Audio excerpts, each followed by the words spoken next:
Países Bajos está convenciendo, está empezando a convencer, pero hay un error muy grave que lleva cometiendo desde inicios del Mundial y que si estás en este vídeo, quédate hasta el final porque te lo vamos a contar. No se está explicando en ningún sitio, no se está contando, pero créeme que es bastante grave y se me hace raro que los análisis que veo de la selección de Países Bajos no estén ya hablando de esto. Te pongo aquí ya la situación de la que vamos a hablar porque tiene que ver con la presión, en teoría, alta que quiere intentar hacer la selección de Países Bajos. Sobre todo lo hemos visto en los dos primeros partidos de este Mundial, contra Japón y contra Suecia. Y hay algo que llama la atención y es como la facilidad que le crean ocasiones de gol a la selección de Países Bajos. De hecho, en el primer partido contra Japón, Japón consigue remontar 2 veces el partido, marcando 2 goles y a pesar de ese resultado tan abultado, ese 5-1 contra Suecia, también hemos visto muchas llegadas por parte de la selección sueca. De hecho, para que te hagas una idea, en el descanso va ganando Países Bajos 2-0. Sin embargo, ya para el descanso, Suecia había tenido 9 remates totales. 9 remates en toda la primera parte, de los cuales no sé si son 4 o 5 que son entre los 3 palos. Por aquí verás, te vamos a enseñar por aquí la estadística en el descanso del partido. Entonces, si tú estás ganando 2-0 en la primera parte, si estás siendo superior, si estás teniendo más posesión del balón, como estaba teniendo Países Bajos, pero aún así recibes 9 remates a portería, hay algo que no está resultando bien, hay algo que está fallando a nivel defensivo y en este vídeo te lo traemos, te lo voy a explicar todo con detalle. Mira, echa un vistazo a la pizarra, estás viendo aquí con esta especie de 1, te marco aquí que me falta el portero, con este 1-4-3-3 en rojo. Ves a la selección de Países Bajos, defensa de 4 por aquí, Frenkie de Jong aquí en medio, que le marco, Reinders y Gravenberch un poquito más adelantados y por aquí pues la terna esta de jugadores de la selección, Brobbey, Malen, bueno, todos los jugadores que salen aquí en ataque por parte de la selección, el propio Gakpo, Summerville en la segunda parte, bueno, todo este tipo de jugadores, Summerville que juega de titular el partido contra Japón, bueno, ya sabes, los jugadores que normalmente juegan este 1-4-3-3. Vale, hay un gran problema que sucede y es el tipo de jugadores que juegan en el medio del campo por parte de Países Bajos. Te digo esto porque los 3 jugadores que juegan en el medio campo, Gravenberch, Frenkie de Jong y Reinders, los 3 en sus equipos están acostumbrados a defender hacia adelante. Es decir, ninguno se queda posicional, los 3 defienden hacia adelante, yendo a presionar, yendo a marcar al equipo contrario, saltándose líneas si hace falta. Entonces, fíjate dónde está la clave de todo esto. Si tienes 3 jugadores que los 3, aunque son muy diferentes entre sí, pero los 3 tienen el mismo comportamiento a la hora de defender, que es ir a defender hacia adelante, fíjate entonces en la pizarra lo que sucede.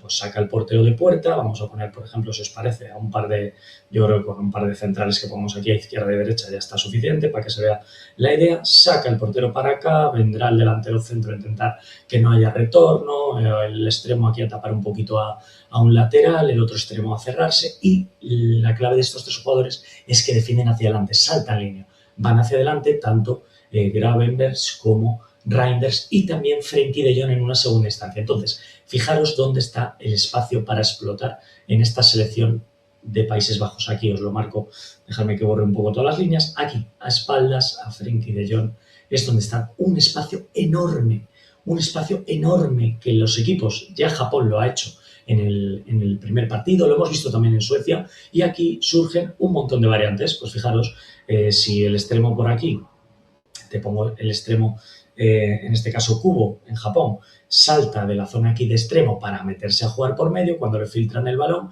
recibe aquí entre líneas. Los centrales aquí, Van Dijk y Van Dijk, no son mucho de saltar, son más de aguantar un poco la posición, entonces se crea un espacio enorme. ¿Para qué? Para que Kubo aquí reciba entre líneas en el medio orientado para lanzar la contra hacia arriba o lanzar el ataque hacia arriba con un montón de metros de espacio. Esto lo hemos visto en el primer partido en el que, como te digo, Japón consigue remontar con bastante facilidad, diría yo, a Países Bajos. Por otro lado, lo hemos visto en el partido también contra Suecia. Suecia juega un poco diferente, juega con un S1-5-3-2, entonces déjame que te baje aquí a estos dos jugadores de banda en un color amarillo, que serían, digamos, los carrileros, para que tú me hagas una idea. Y aquí arriba juegan Isaac y Gyökeres. ¿Qué es lo que han hecho Isaac y Gyökeres durante toda la primera parte del partido? Venir, separarse aquí tanto de Van Dijk como de Van Dijk y venir, retrasar aquí la posición 5 o 10 metros. ¿Para qué? Para que la salida del balón aquí de Suecia fuese Lindelof, fuese el jugador que fuese de la defensa de Suecia, filtrar balones y directamente meter un pase aquí, que para un jugador del fútbol profesional, pues meter un pase aquí no tiene ningún misterio con tanto espacio, como te digo. Entonces, hay un problema grande, me podéis decir, seguramente esto es lo que yo también he visto, sobre todo en el partido contra Suecia, es, oye, el que tiene que guardar aquí más posicionalmente, más, ¿cómo se dice?, más defensivamente su posición es Frenkie de Jong, que parece que en ese tribote de Gravenberch, Reinders y Frenkie de Jong, parece que Frenkie de Jong es el más posicional aquí para jugar, pero es que, claro, juega él solo en Holanda, en Países Bajos. La diferencia con el Barcelona es que el Barcelona sí que juega normalmente con dos jugadores de pivote. Entonces, ¿qué pasa si Frenkie de Jong salta?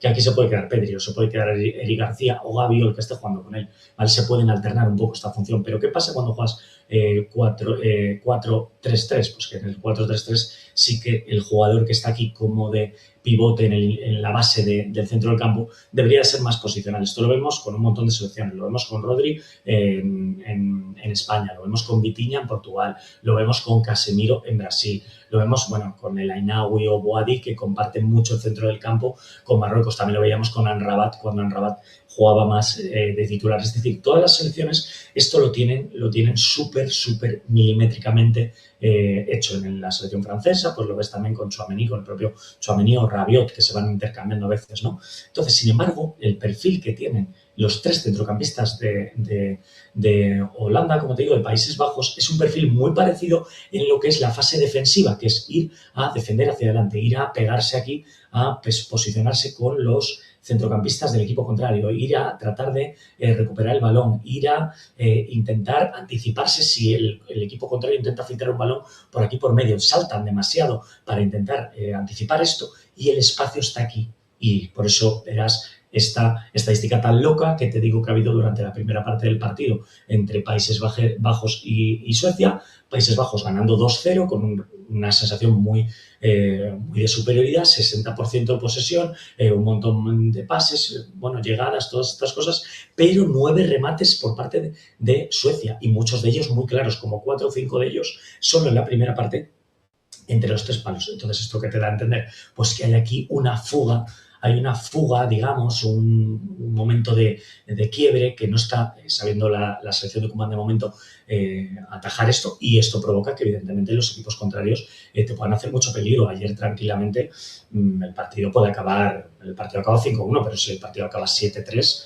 por ejemplo, a nadie le sorprendería porque, como te digo, Suecia ha tenido llegadas. El empate a 2 con Japón, lo mismo, Japón ha tenido llegadas, ha tenido posibilidades. Y aquí, pues como te digo, Gyökeres y Isaac sacando mucho partido, separándose en la salida de balón de tanto Van Dijk como aquí Van Dijk, separándose mucho de ellos. Van Dijk y Van Dijk son jugadores, sobre todo Van Dijk, sobre todo si es aéreo el balón, sí que puede ir a intentar anticipar o a saltar de cabeza para llevarse el balón, pero Van Dijk no tanto. Y es un jugador más posicional, de guardar la posición. Y entonces esto, lógicamente, los equipos contrarios que están jugando contra Países Bajos lo están queriendo explotar.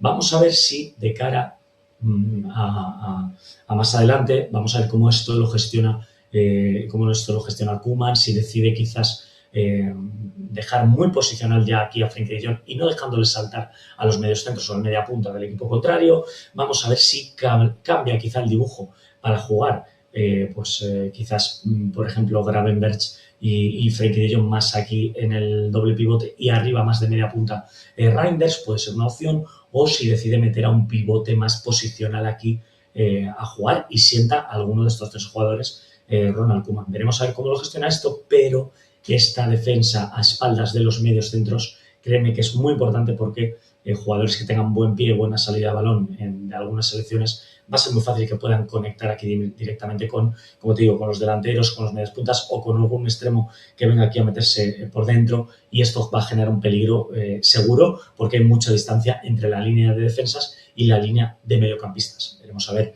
si esto lo saben atajar. No sé si esto lo habías visto durante el Mundial, si te habías dado cuenta de ello, pero si no te habías dado cuenta, pues echa un vistazo a próximos análisis que vamos a hacer y recuerda suscribirte si no lo has hecho ya. Chao.